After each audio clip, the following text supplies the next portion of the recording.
What would you do if you saw your best friend from childhood sitting on the street begging for food with nothing left in his life? Most people would walk away. But what President Ibrahim Traoré did on one hot afternoon in Burkina Faso will leave you in tears. This is a story of friendship, betrayal, and hope, and trust me, you need to hear it until the very end. It was a burning afternoon in Ouagadougou. The president had just finished visiting a local school. His convoy stood, ready, black cars humming in the sun. But then, Ibrahim stopped. His eyes froze on a man by the roadside. The man sat against a wall with a rusty tin cup in front of him. His clothes were ripped, his hair full of dust, his feet bare. People walked past him as if he was invisible. Ibrahim's heart sank. Something about his face, it felt familiar. He stepped forward, ignoring his guards, and then the man looked up, was broken, sitting in the dust. The beggar raised his head slowly, blinking against the light.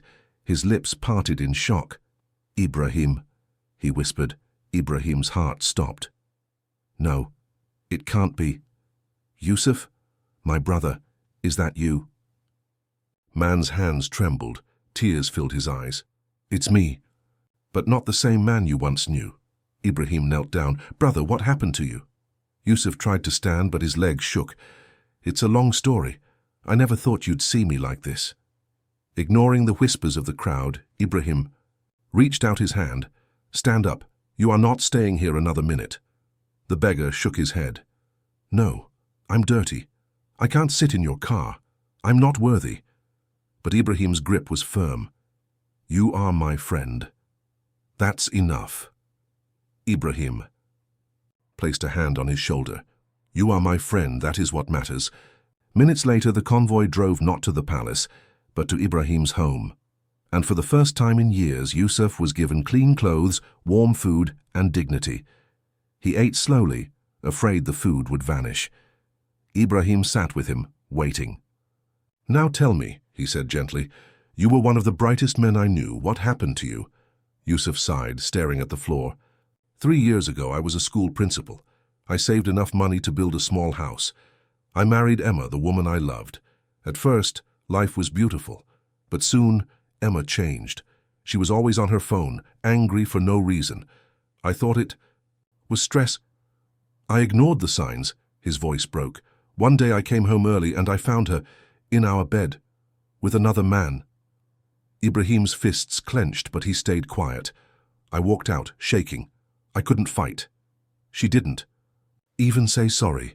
She just told me it was over, and the worst part, she told me to leave my own house because the other man was the one she loved. Ibrahim's jaw tightened. "Leave the house you built with your own hands." Yusuf nodded bitterly. "I refused, but Emma took me to court. She lied. She brought fake papers. The judge believed her. I lost everything. Then I lost my job. My savings vanished in legal battles. Soon I had no home, no work, no hope. I slept under bridges. I begged for scraps. Every time I closed my eyes, I saw her laughing with him. I wanted to die, Ibrahim. I truly wanted to die." Tears rolled down his face. For a long moment there was silence. Then Ibrahim spoke firmly. "Yusuf, you don't deserve this. Your story will change." The next morning, Yusuf woke up in a soft bed. Warm bread and tea were waiting. For a moment he thought he was dreaming, but it was real. Ibrahim entered with a calm smile. "Today, you see a doctor. Then we have somewhere to go." By afternoon, Yusuf had clean clothes, medicine, and even his first haircut in years. When he looked in the mirror, he hardly recognized himself. His eyes carried a small spark of life again. But Ibrahim had more. He drove Yusuf to the edge of the city. Before them stood a modest, cream-colored house with a small garden. Yusuf gasped. "Whose house is this?" Ibrahim smiled. "It's yours, paid in full. No one can take it from you." Yusuf's knees went weak. "This is too much, Ibrahim." Ibrahim's voice broke. "Because I remember. You gave me food when I was hungry in school. You shared your books when I had none. You stood by me when others mocked me. You gave me courage when I had nothing. Now it's my turn." Yusuf broke down in tears. For the first time in years, they were tears of hope. Inside, the house was simple but warm. A living room, a small bedroom, a kitchen, On the table lay a set of keys and papers for a small business. "I've opened a stationery and bookshop for you," Ibrahim explained. "It's near a school. You will run it. I'll cover the first year. After that, it's all yours. I know you still love education. Let's use it." Yusuf broke down in tears. "For the first time in years, I feel alive again." Weeks passed. Yusuf ran the bookshop with dedication. Students came daily for pens, notebooks, and textbooks. Many stayed behind to ask him for help with homework. He never turned them away. "You must understand the lesson," he told one boy. "Not just memorize." Word spread. Soon people greeted him not as a beggar, but as Mr. Yusuf, the man who helped students succeed. But life had another test. One day, as he arranged books, a shadow fell across the doorway. He turned and froze. It was Emma, his ex-wife. Her clothes were worn, her jewelry gone, her eyes swollen from tears. A small bag lay at her feet. Outside the shop, Emma begged. "The man I chose left me. He stole my money, sold the house, and ran away. I lost everything. Please, let me stay here even for a while."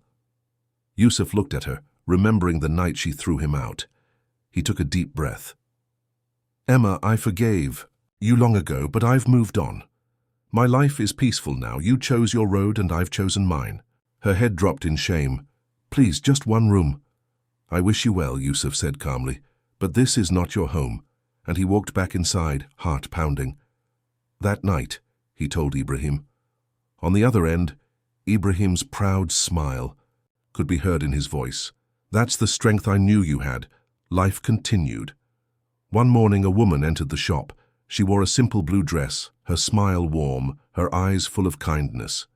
"Good morning," she said softly. "Do you have math textbooks?" "Yes," Yusuf replied.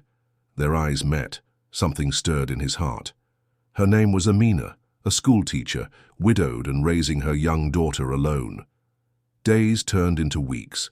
She came often, sometimes for supplies, sometimes just to talk. Their conversations grew into laughter, then friendship, then something deeper. Her daughter soon adored Yusuf, calling him uncle. One evening, under a golden sunset, Yusuf knelt before her with a small ring. "I don't have riches, but I have peace, respect, and love.